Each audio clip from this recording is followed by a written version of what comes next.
अध्यात्म और ज्योतिष के तमाम दर्शकों आपका बहुत बहुत अभिनंदन हमारे चैनल पर। मैं हूं आपके साथ देवभूमि ऋषिकेश उत्तराखंड से आचार्य आशीष। हम लोग चर्चा कर रहे हैं श्राद्ध पक्ष को लेकर के, क्योंकि श्राद्ध पक्ष को लेकर बहुत सारी भ्रांतियां बनी रहती हैं। श्राद्ध में कौन से कार्य करने चाहिए, कौन से नहीं करने चाहिए, वही खास बातें मैं आपको बस 2 मिनट के अंदर बताने वाला हूं। दर्शकों, पितृपक्ष का आरंभ कब से हो रहा है? 20 तारीख को यानी 20 सितंबर को यहाँ पर पूर्णिमा का श्राद्ध रहेगा। अगले दिन यहाँ पर प्रतिपदा से लेकर 6 अक्टूबर तक अमावस्या पितृ विसर्जन तक जो है श्राद्ध रहेंगे।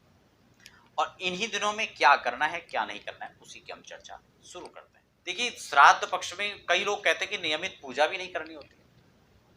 लोगों के लगातार प्रश्न आते रहते हैं और ये भ्रांतियां बनी रहती हैं कि हमें पूजा पाठ श्राद्ध में नहीं करना है, जबकि ऐसा बिल्कुल भी नहीं है। आप नियमित जो दैनंदिनी है उसमें अनुसार आप पूजा पाठ कर सकते हैं, आप दान कर सकते हैं, जप कर सकते हैं, तप कर सकते हैं, स्वाध्याय कर सकते हैं, हवन सब कुछ कर सकते हैं। यहां तक कि ग्रह आदि की शांति के लिए आप जप आदि भी कर सकते हैं।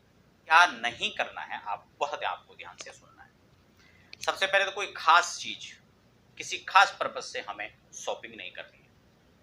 यानी मान लो कि आपको विवाह के लिए सोना खरीदना है, वस्त्र खरीदने, तो आप श्राद्ध पक्ष को अवॉइड कर देंगे।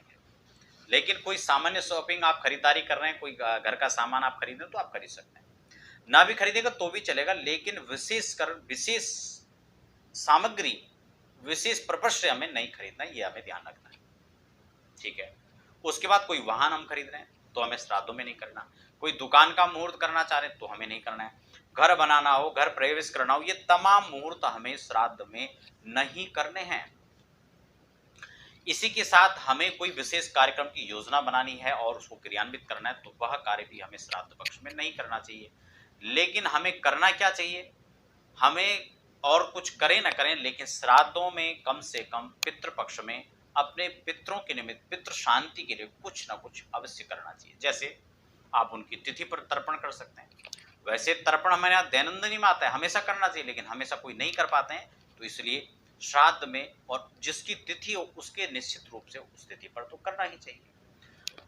विप्रादिक उनको जो है भोजन कराना चाहिए, उनको दक्षिणा वस्त्र आदि भेंट करना चाहिए अपने पितरों के निमित्त। कई लोग कहते हैं कि कन्याओं को जो है पितरों का भोजन कराएं। नहीं, ऐसा कोई नियम नहीं है, क्योंकि पितरों के निमित्त भोजन कराने की परंपरा सिर्फ और सिर्फ आप किसी ब्राह्मण को करा सकते हैं। उसके लिए ये देखने की आवश्यकता नहीं कि ब्राह्मण कोई कितना पढ़ा लिखा है, कितना कर्मकांडी है, कितना वो ज्ञानवान। नहीं, कोई भी ब्राह्मण हो आप उसको भोजन करा सकते हैं, क्योंकि हर चीज के लिए एक नियम है। कोई विशेष पूजा पाठ करनी है, कोई विशेष आपको जानकारी लेनी है, तो उसके लिए आपको अच्छे व्यक्ति को पकड़ना चाहिए, अच्छे ब्राह्मण को पकड़ना चाहिए, विद्वान को पकड़ना चाहिए। लेकिन अगर सिर्फ भोजन कराना है, कुछ देना है दान, तो आप किसी को भी दे सकते हैं, उसमें कोई दिक्कत नहीं। तो क्या करना चाहिए और क्या नहीं करना चाहिए, सिर्फ 2 मिनट में ही मैंने आपको बात बताई है। कोई आपका प्रश्न फिर भी होता है तो आप कमेंट बॉक्स में लिख सकते हैं, और व्यक्तिगत जानकारियों के लिए आप हमारे संस्थान के वेबसाइट या व्हाट्सएप नंबर पर आप संपर्क कर सकते हैं।